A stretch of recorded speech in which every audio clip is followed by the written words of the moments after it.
एक मित्र ने पूछा है कि क्या मैं सूर्य को भी प्रकाशित करता हूँ। उत्तर है हाँ। इसको हम कई तरीकों से समझ सकते हैं। एक दो तो हमने पहले वीडियोस में देखे भी हैं, लेकिन आज एक अलग तरह के दृष्टिकोण से प्रयत्न करते हैं।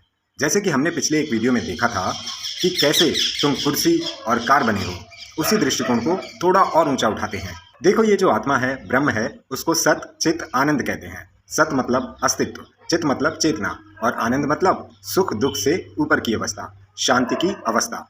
और यही तुम्हारा सच्चा स्वरूप कहा गया है, सच्चिदानंद। ठीक है, अब हमने ऑलरेडी देखा था पिछले एक वीडियो में कि कैसे ये जो आत्मा है, चेतना है, घनीभूत होकर कहीं कार बनी है, कहीं कुर्सी बनी है, कहीं सूर्य और कहीं ये शरीर बनी है। इस संसार की सभी वस्तुएं वही बनी है, किंतु अलग अलग वस्तुओं में उसके तीनों स्वरूप सत चित और आनंद अलग अलग तरह से झलक रहे हैं, या यूं कहें कि रिफ्लेक्ट हो रहे हैं।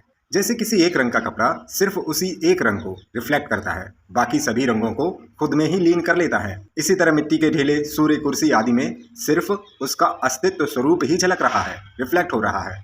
वहीं पेड़ पौधों में उस आत्मा के सत और चित स्वरूप की झलक मिलती है, तथा पशु पक्षियों में, मनुष्य में उसका सत चित और आनंद तीनों स्वरूप झलक रहे हैं। किंतु आनंद स्वरूप को मन की उच्चतम अवस्था में ही अनुभव किया जा सकता है, लेकिन मनुष्य को छोड़कर और कोई भी ऐसा जीव नहीं है जो मन की इस अवस्था को पा सके।